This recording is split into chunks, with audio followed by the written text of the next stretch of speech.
Hello, welcome to Untitled Chapter. So today you see in front of you two very sad looking comptometers. This one's probably a little bit sadder looking. If we look at the top here, you can see it's got quite a bit of rust there, versus this one is just, if there is any rust, it's like light surface rust. This is more, almost scaly type rust. But anyway, not in the best of shape. So today we're going to see if we can do something about that. These were, there's a steel case, and then it was copper plated, and then it was coated with brown lacquer. If you see any comptometers that are, real shiny copper, that's not correct. That just means they polished the brown lacquer off.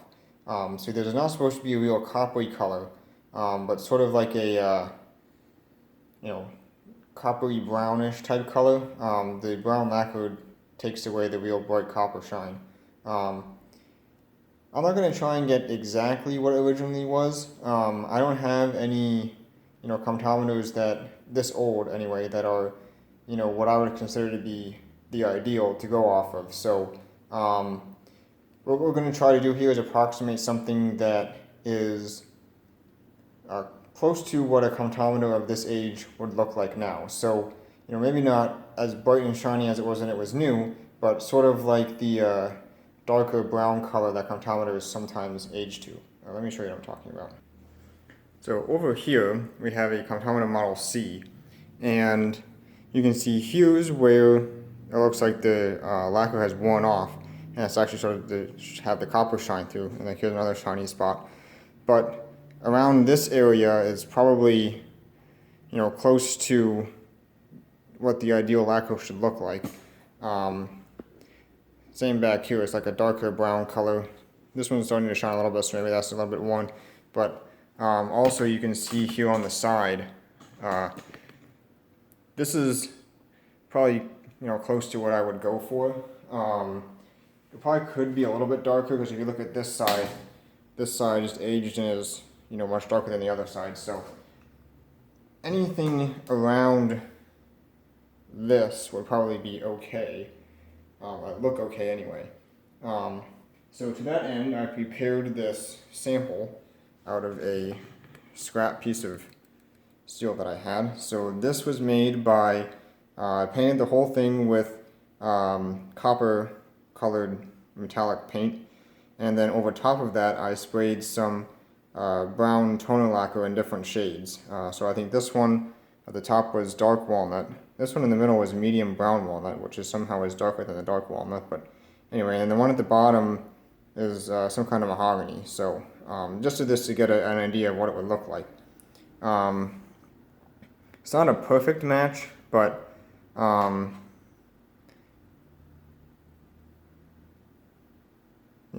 maybe this one would be okay. Probably the top two. I'll give it a try and just see how it comes out. Maybe I'll do a couple extra coats to make it a little bit darker. I think this is somewhat darker than what this came out as, but not a perfect match, but we'll have to see how it looks. I'm probably going to try this one first and see how that comes out, and if that's okay, then I'll move on to the Model A here. But I do have another Model C, actually. This is a Model C Lite, rather. I do have another Model C Lite that's in much better shape than this. So, and of course, if I screw it up, I can always sand it off and try again. But it's not quite exactly right, but we'll see. So, see, this one's probably not quite the right shade, but we'll try it and see what it looks like. If I have to go a couple extra coats to get it somewhat darker, maybe I will. But yeah, we'll see. So anyway, that's what we're going to try and do today. And this will probably look much better than the almost black rusty type stuff that's on there. So anyway, well, like I said, we'll see how it goes. So the first thing that we need to do is take off this front panel here, which is held on by 2 screws. Just take these out.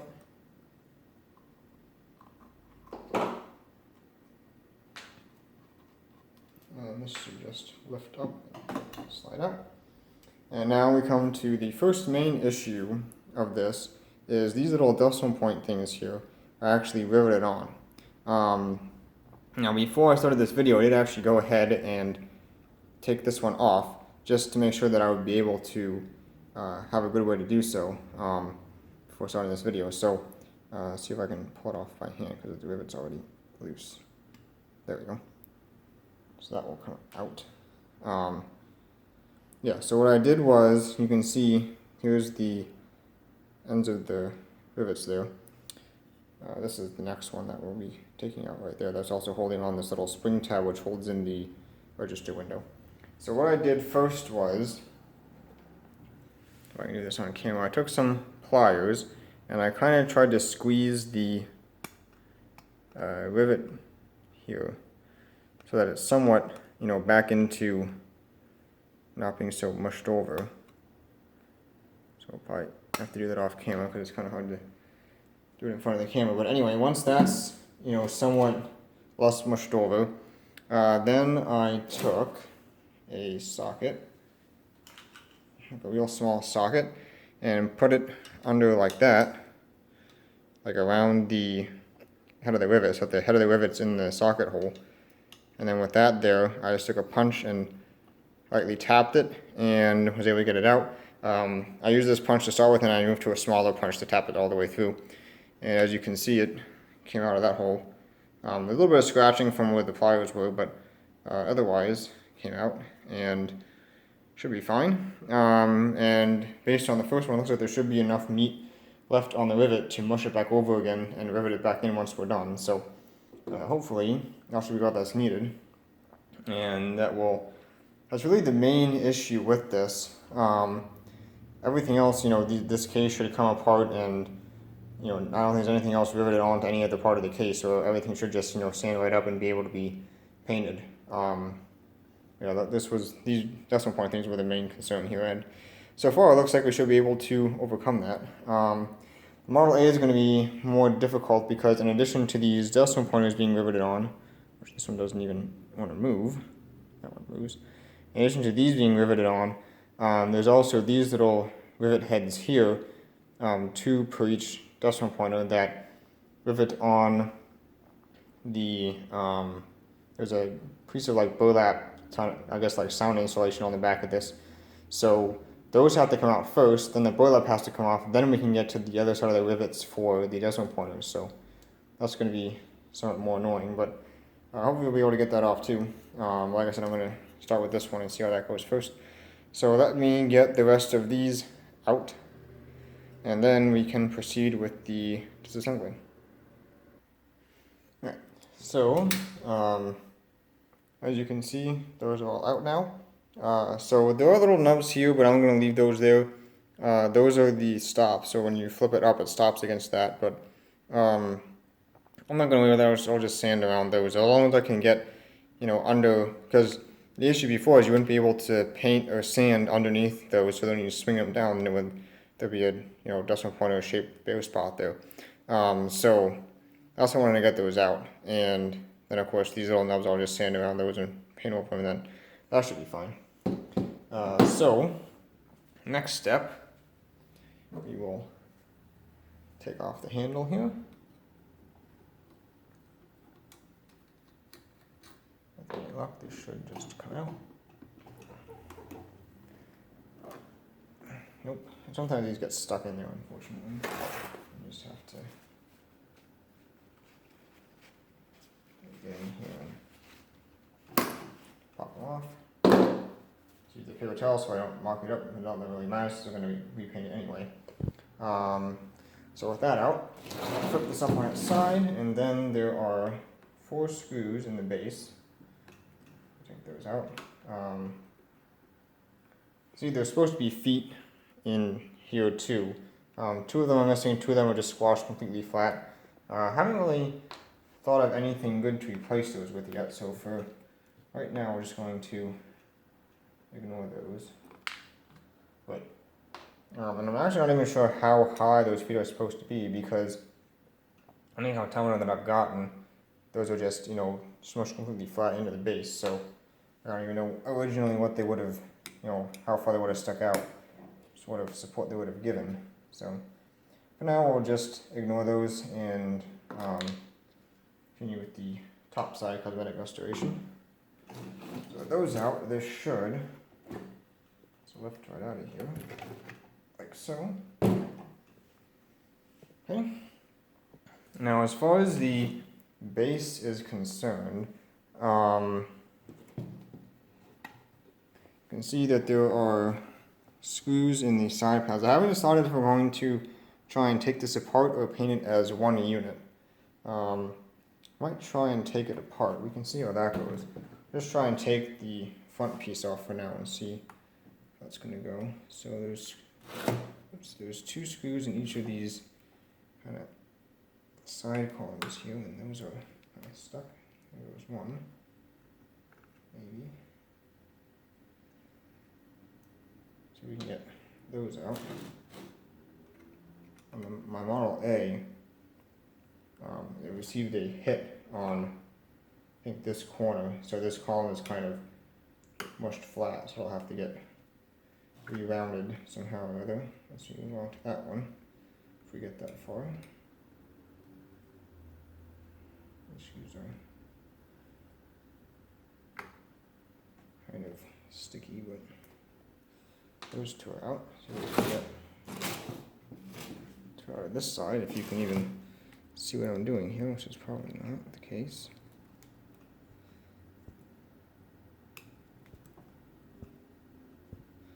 This is a Model C Lite, so this is manufactured from 1911 to 1913, so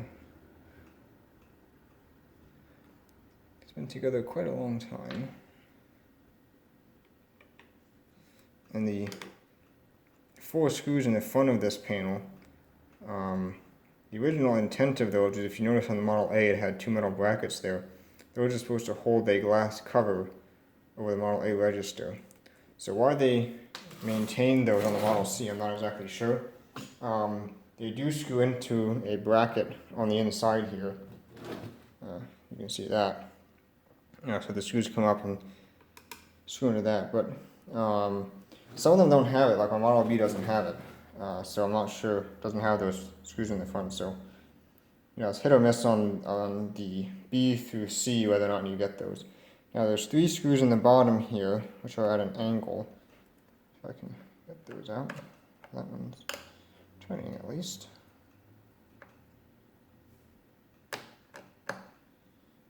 Sure, it's going to come out. Oh, yeah, it's coming out. Kind of. I'm not sure whether they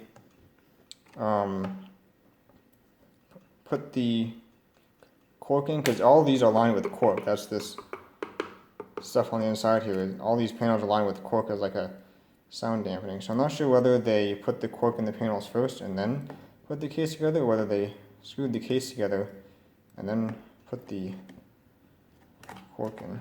Not too sure. That one I think is out. We'll see in a minute.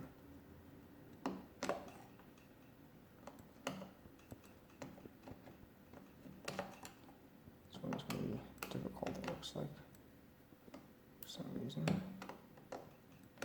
It's going to be fun to put this back together. The cork on this side is curling up, so that's why it's not going to cooperate. Okay, so I think that one's out. So let's see if this won't come off or not. It seems to be. Well, this side seems to be loose. This side, not so much.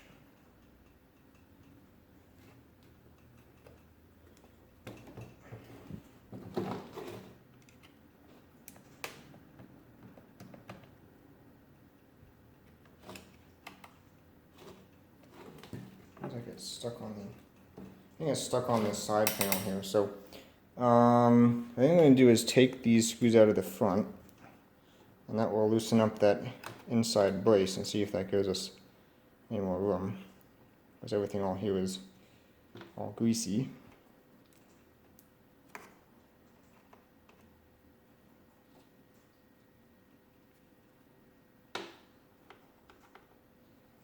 With these 4 screws out.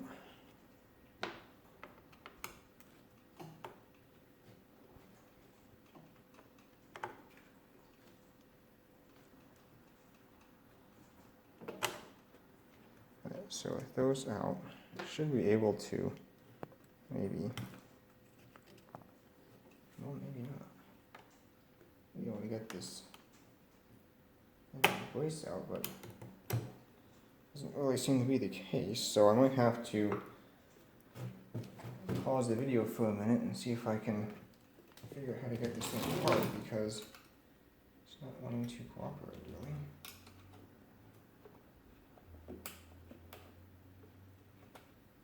This side over here is definitely stuck on this side over here. So, but all the inside screws are out, they're loose. So these are the little inside ones. Pretty short actually, kind of surprising that they're that short. I'm not quite sure why this particular side over here is not one to come off. It's kind of funny.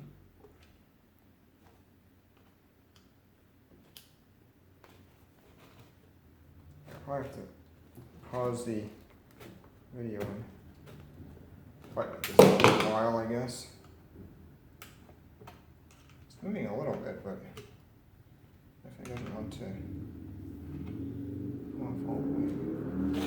See, it's kind of slid up a little bit there, but even if I straighten that out, it doesn't want to move really, so I'll probably have to pause and work this off. So let me do that. Alright, so I was able to get the cork. You can see it's got like a billet backing there, and that's the cork piece with this bracket on it. I was able to get that out. I think the issue was that this corner here was seized to the side or glued on, whatever you want to call it. So this, yeah, so that comes right out. So I think I'm going to put this back together. I'm going to put this in first, and then slide that bracket back in. But yeah, so just the front cantilever with this nice rounded corners. So that's ready to be cleaned up and painted. As far as the sides go, I don't think it would be possible to get the cork out of these because it's folded over on the top and it's pretty well folded over on the front. Maybe you'd be able to slide that out, but I have a feeling that it's not going to go because it's probably been glued in there for 100 years. So same with the back, it's folded over on the top and crimped over on the bottom. So these ones probably will have to take the screws out like this, which is going to be inconvenient, but that's what it's going to have to be. So probably do this off camera, just take this all apart and spray the parts when it's done. Alright, so here we are. So I got the sides off. I'm not quite sure what that is, some kind of dust. I don't know why it's all circled around that hole. So the two sides are off. Back is off. I took the cork piece out of the back to make it easier to paint, just so you know, in case it would get overspray on it. But yeah, I was going to take them out of the sides, but they're stuck in, so I'm not going to worry too much about it. All this stuff is really greasy. It looks like the back one was actually glued in. You can see a patch there, and there's a corresponding patch on the back of the burlap. So that one might have been glued in, but that failed, who knows how long ago. And of course there's the front, which is just the metal piece, and then it's an associated bracket with cork piece. So that's that, and of course there's the bottom. You can see that the cork on the bottom has also been crimped on under the sides folded over here. So hopefully this stuff here is just dirt and will clean off, and it looks like it will. And we'll have a nice, hopefully, nice silver edge there when we're all done. If not, I can sand and maybe use some silver chrome paint on that or something. We'll see. See how it cleans up first. But so yeah, that's it for that. We'll also add the front register over to the pile, and we'll set that all aside. And now it's time to move on to the fun part, which is the key plate. Just trying to get some of the crust off of my hands before we move on to that. So if you've ever wondered why, when I work on comptometers, all the side screws, have to set those off to the side, move this over. Okay, so if you've ever wondered why, when I work on these comptometers, I don't take this off, and the reason is because you have to take all the keys out.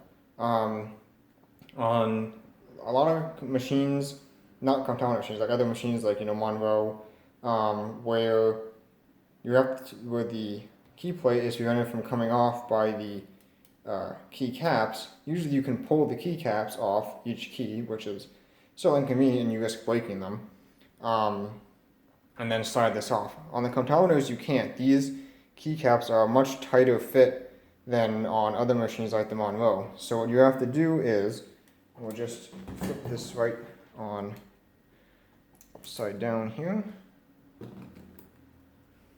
Take all the key stems out. So we'll start by starting on this side of the machine. There's a little spring that you have to unhook. And then you should be able to kind of rock this out. So am I starting on the wrong side? Yes, I am starting on the wrong side. That's why it's not coming out. So ignore that advice. Put the spring back in, if you can. Actually, to start on this side. Start at the back because this spring is here. So again, we'll unhook the little spring there, and now, see, this side is free. This should work right out. So that's that piece. And then with that out of the way, you should be able to pull the key stem.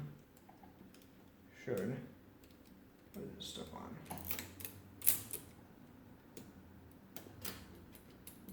Right up the top, like so. You can see there's the whole key stem. This is the 9 key, so it's the longest of the set. So yeah, this is the little hook that hooks into this on the bottom, like that. And then this is what provides springiness for the key. This spring is up like that to spring the key up. Then there's a tab on either side. I believe this side is the actual tab that drives the register drive lever. And I believe this side is the overshoot stop. Let me just check if I'm correct on that. I am not. This side is the actual drive tab that drives the register, which you can see it going there. And then this is the side that drives the interlock stop. So basically what happens is, when you start pushing the key down, this side will drive the lever down, which you can hear it ratcheting there. And then when it gets to the very bottom of where it's supposed to stop, this will hit another lever on this side of the key stem, and that will, when it drops, it will engage a lock to prevent the main driving lever from going any further. But you can actually see here, it'll be easier to see too once I have the whole thing apart with the top off. But so you can see this here is the register drive. You can see that is driving the register. And then on the other side, this is part of it. This runs all the way back. There's one for the even keys, one for the odd keys. I don't remember which is which, but one of these interacts with every other key and the other one interacts with the other keys. So when this gets pushed down, you can see it rotates this forward, and this is a lock. There's a set of ratchets, which you can see there, that set of ratchets. This will engage with that and prevent it from going down any further.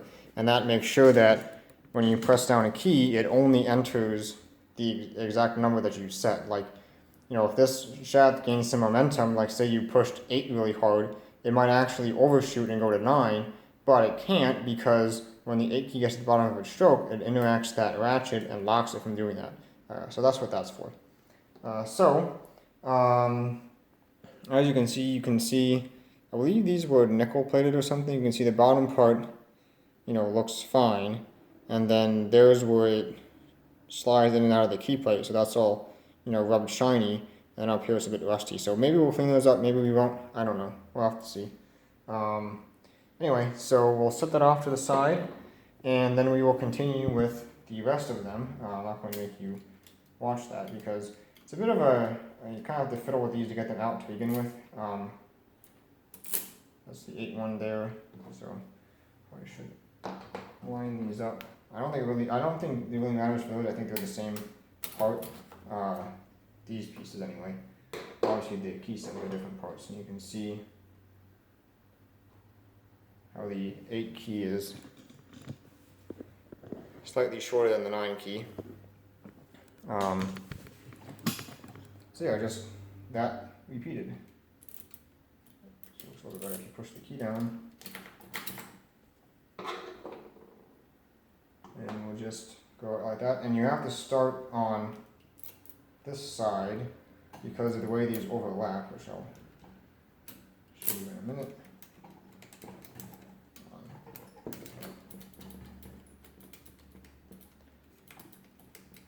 So, what's up with that one? Now I'm stuck on something.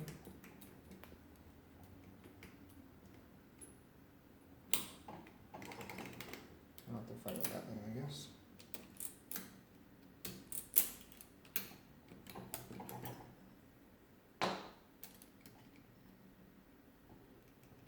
Wow. I haven't done this before. I don't remember it being this difficult. But these are all, the 5's out. 6 is still being difficult. Yeah, like I said, I have done this before. Actually, I think it was on this machine that I did it. Mainly just to get an idea, 1, of how it works, and 2, of whether or not it was worth taking these apart to do some in-depth cleaning. And the answer was not really. Usually these are not that bad on the inside, generally speaking. And this is a very inconvenient process to take these all apart like this, so that's why I generally don't do it. And yes, I'm going to have to find a different organizing system here because I'm only on column 1 out of 8. I think there's 8 columns on this machine. So I'm going to run out of space very soon. The 1 key is always more difficult because it's shaped funnier. It has to kind of work its way around some different parts, so you can see how it's not straight up and down. It's actually curved here because it has to curve around and then back down to the bottom. So that one's always fun to get in and out. And I can probably cover this later, but once you put these together, or actually once you take all the key stems out, then both the drive lever and those detent levers I was talking about are free to move side to side. And so you have to make sure you get the key down in between them, otherwise it's not going to work properly. So there's my 6th key. Being so difficult. There we go. That was stuck on what it's up now. So, as you can see, we've now removed the first column of keys. So we've only got, 7 more to go? So yeah, I'll have to, that's when I already unhooked the spring on, I guess. That's why it's not coming all the way back up. So yeah, let me reorganize this, and I'll take the rest of these out, and we'll come back when we're ready to take the top panel off. Alright, so all the keys are out. Taking out all the little screws in the front here that I took out, and then we just have to take out these in the back here. Ready to just lift this off. And it's a bit stuck to the frame. The cork gets glued on. There we go.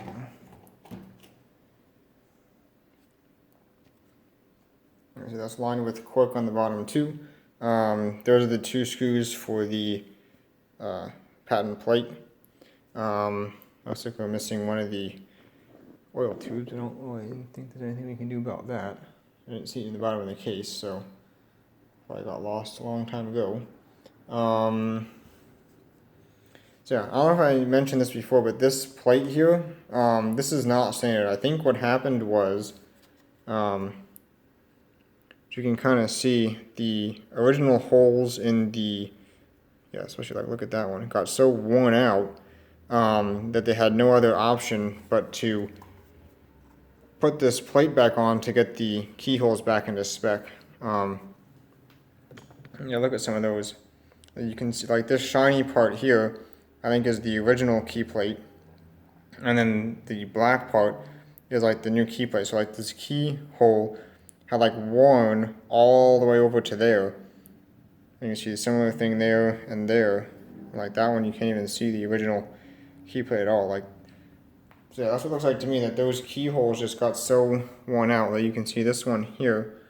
And so almost in spec, but it's still got a wide thing off to the side. And then some of these, like they're worn all the way over, like I said. So I'm thinking that's what happened to this. I don't know. I have no idea, how much use this sort of had to endure to get that worn out, but that's what it looks like to me anyway. So yeah, with that off, that should be ready for cleaning and paint. So I'll set that off to the side.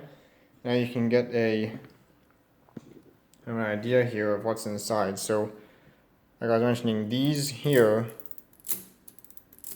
are the row drivers, so they drive the register, and then you can see there's also these two here, this one, and those are those locks I was talking about. So the key actually fits down in between those, like so, and you can see one side pushes on the driver, and the other side, when it gets down to the bottom, pushes on that lock, so that it only enters exactly what it should. Because I missed that one, but that lock on the other side there completely stops it. But yeah, I think that came out of that pile.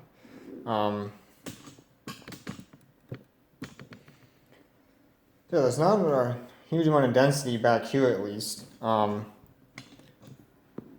See, these springs, I think these are for the clearing mechanism. I'm not exactly sure. Not sure what those are for. And then of course these up here, like I mentioned, are the pivoting things for the, oops, I just knocked that one off. That's not so great. I'll have to put that back on. I just knocked you see they have little hooks. I just knocked the hook off this, so I'll have to put that back on. But yeah, that's basically how that works. And then register is working fine, so I don't see any reason to get into that on this one. Maybe on the Model A we'll take a look, because there are a few digits that don't always clear out properly on the Model A, so maybe we'll take a look at the register on that one. But yeah, so next steps are just cleaning and paint. See how that comes out, but yeah, we should be basically done with this until we've got everything painted. Okay, so I think this is pretty much ready for paint now. I haven't cleaned the other side yet. I want to get this one painted first, so that way I can start reassembling it, and then I can do the others and let the paint dry on that while I'm reassembling. You can see that actually in most places the copper plating is still intact, which kind of surprised me. It's like up here, there's still a good amount of the copper plating there. I'm not sure if this piece was ever copper plated. Down here at the bottom, it looks like it's sort of coppery, but the rest of it, not so much. So I'm not quite sure. It's almost like there looks like a little bit too. Like I don't see how it would have worn off of that, because it's not like, something you'd be handling. That's where all the keys are. So I'm not quite sure what the deal is with that. And then of course you can see in some places, it's down to the bare steel under the copper plating. But yeah, a couple spots here and there, like that was a rust spot. There's a rust spot there too. You can see the serial number there. So maybe one or two spots, maybe just a little bit more sanding, like right around in there, maybe a little bit of rust left. But otherwise, this should be ready for paint. So I'll probably take care of that one little spot. Go over once again with the lacquer thinner to make sure it's completely clean, and then paint that with the copper paint, and then once that's dry, we'll paint it with the brown lacquer. Alright, so as you can see, the copper paint is now on. I did kind of mess up a little bit right there. It's not quite perfect. I messed up the paint a little bit there, got a little bit of a run, but I think it'll be okay. And the light there.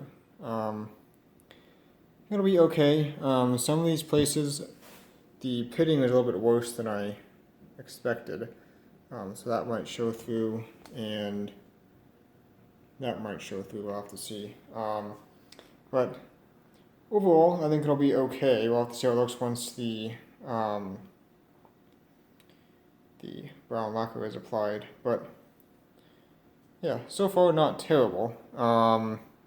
And of course, stuff like this, I'll have to pay more attention on the Model A. Might have to get like some filler primer or something. See if I can get it so that those don't show through. But the goal of this is not to have like a brand new looking machine. The goal is to kind of make it look like a machine that's, you know, aged well, instead of a machine that looks like it's been sitting at the dump for the last 50 years. So yeah, so far so good, I think. Not perfect, but decent enough, I would say. So next step will be the brown lacquer, and we'll see where it goes after that. And I wanted to get this done first so that I can start putting the machine back together while the paint on the other pieces is drying. So probably get the brown lacquer on this, and then while that's drying, I'll work on cleaning up the rest of the case, and then by the time that's ready for paint, hopefully this should be completely done, and then I can start putting this back together while the paint on the other pieces is drying. But yeah, so far so good, I think.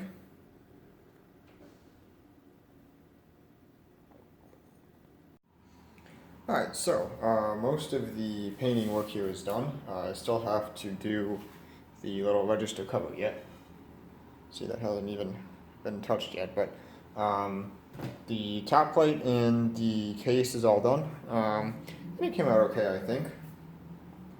Over here, my original sample. So you can see the brown at the top is a lot darker than what I ended up with, and I used the same paint. I just did a lot lighter coat on these. If you remember in the beginning when I did this side-by-side comparison, this brown was a lot darker than you know, kind of what would be on a Comptometer. So I just did a lot lighter coat, and it's not perfect. If you look at the paint, because it's such a light coat, you know, there are a couple areas where it's somewhat darker than others. But honestly, I'm okay with that. Like I said, we're not trying to make the machine look brand new. We're just trying to make it look like it aged well. So having that slight disparity in the paint, I think anyway, kind of gives it like a little bit of an aged look, where, you know, over time the paint might not have aged with the exact same color. We got some darker splotches here and there, is my opinion anyway. So I'm gonna be okay with it. You can see the case here, how that came out. So yeah, I think that came out about as well as could be expected, really. Obviously it's not, you know, a perfect exact match, but it's gonna look a lot better than this. So just for comparison there, see where we started and where we are now. So yeah, this I painted I think 2 days ago. These I just finished up yesterday and reassembled. So the next step would be to start putting the keys back in, and in order to do that, what I'm going to do is, the issue with putting the keys back in here is, like I think I mentioned before, the keys have to go in between like that. So this bar has to be on one side, and then there's two other bars that have to be on the other side. And once you put the top plate on and start sticking the keys down, it's very easy to, you know, get it off center, so like you're in between these bars or both these bars or against this bar, and yeah, that's been my experience anyway, that it's pretty easy to mess that up. So what I'm going to do to start is slide all of these bars all the way over as far as they'll go, just to, you see some of them kind of drifted over. So I'm going to slide all those over as far as they'll go, and then I'm going to start probably with all of the 1 keys, and then do all the 9 keys, and of course making sure they work, as I go along. And then once those are in, that should positively align everything where it needs to be, and then it should hopefully be a lot easier to put all the other keys in. So with those all set up where they should be able to drop this in.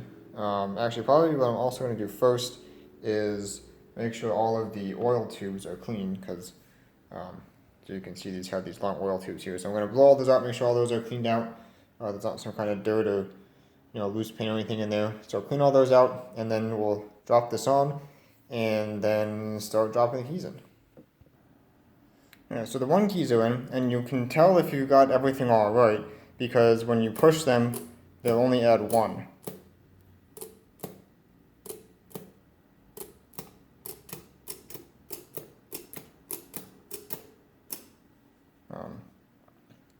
Maybe I should have also put the 3 keys in better to demonstrate, because these actually hit the key plate there, but it looks like they actually stop a little bit above. So if you got that messed up and you actually knocked one of those the skinny levers on the left side, if you knocked one of them off, or if you knocked the odd one off, then these won't stop positively, and they should, and maybe you'll add extra numbers, or these will go all the way down and run into the key plate. But not sure if you can tell, these are actually stopping a little bit above the key plate, which means that all those stops are positively engaging and stopping them. So that should be all good. Maybe next I will do, well, I should be fine, really. Probably do the 9 keys next, that'll get everything positively lined up. I think it shouldn't be likely that they'll fall off, because they're probably affixed back here, so any movement for them to fall off at the front, they'd have to move over more at the front than over here, so that probably should be fine. Maybe I will do the 2 keys and then the 9 keys, just to make sure that the even ones all work, because I think I mentioned this before, one of those rockers on the left side is for the odd keys, one is for the even keys, so it might be a good idea just to double check. Although really you should be able to look in, I'm not going to be able to show it, but you should be able to look in and make sure that none of the those pivoting hooks that those levers hook onto are risen up above the other ones. Because if they are, then that means it's fallen off. So you should be able to look on the side and see if any of those are sticking up. But yeah, so we do the 2 keys. That means one here, a 2 key. Should be able to just simply drop it in.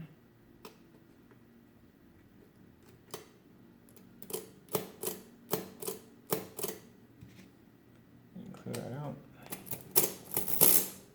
And these will all be sprung up a little bit higher once I put these pieces back in. Right now they're just resting on those levers there. That's why some of them are not quite even. This one lever must have a little bit more springiness than the other one, but yeah, we'll see. So this stops positively at 2, adds only 2, so that should be good. So just continue on in that trend, go right across.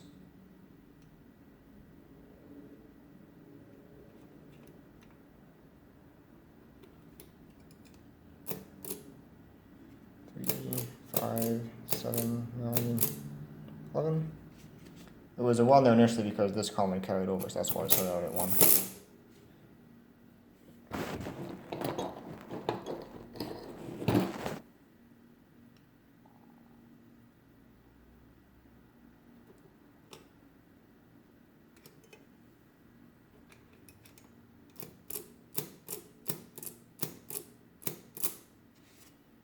And that one works.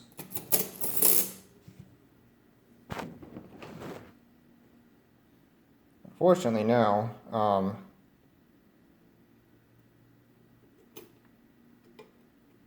the keys are going to fall right off.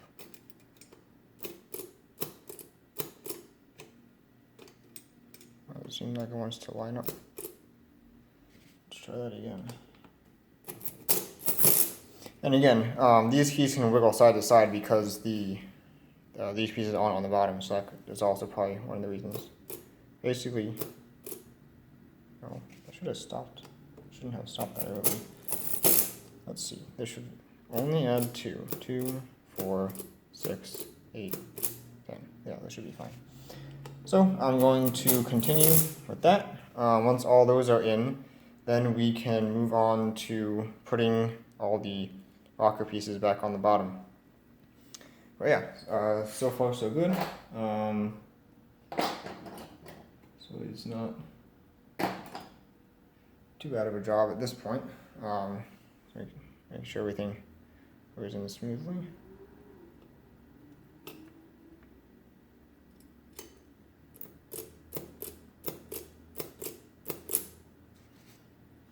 So I'm not going to bore you with putting all those back in. I'll just go ahead and do it, and we can come back when it's done. Okay, so as you can see, this is most of the way back together.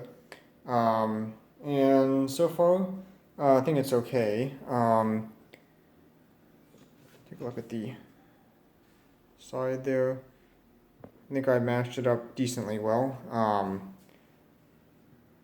Otherwise, I'm just, putting a light coat on of the toner lacquer, so trying to match the tone of each piece to each other. You don't want to get like one piece real light, one piece real dark. I think that part is okay. The part that's not okay is this. As you can see, this did not go back together very well. So this has to be taken all back apart again, sanded down, repainted, retoned, and then I have to grow about 3 extra arms so I can actually hold this to put it together properly without this happening again. Additionally, some of these apparently are bent, and you can see that just moving that scrapes the paint. Actually, you can't even move it by hand. That's how bent down it is. So this one is just a little bit like that, not quite as bad. So some of these apparently got bent, which I didn't really realize, or have dug into the paint. And then things like that are just from not having this held properly when trying to hammer the rivets back over. So this has to be redone. I'm not doing that in this video. I'll do that some other time. The main point of this was just to see how this would turn out, and as far as the process, I think it's okay. I think this looks okay. Yeah, I think this will be fine for doing on the Model A to get that looking somewhat decent again compared to what it looks like now. So as far as the process, I would say it is success. The only issues we really ran into were incompetence issues, not issues with the actual idea. So I would say the idea is okay, the execution is not quite there. With the Model A, I'm not too worried about this because that has a significantly different, actually let me get the Model A and you can see for yourself. So as you can see on the Model A, the piece that has, actually I can probably take this off and really show you, but it's just this piece in the front here. It's not the S shape like the Model C has. So this should be much easier to work with.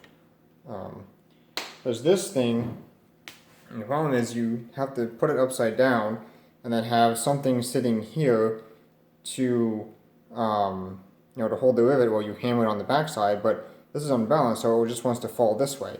So you have to try and hold it up and try and hold the punch and then hit the punch, and well, that didn't work out.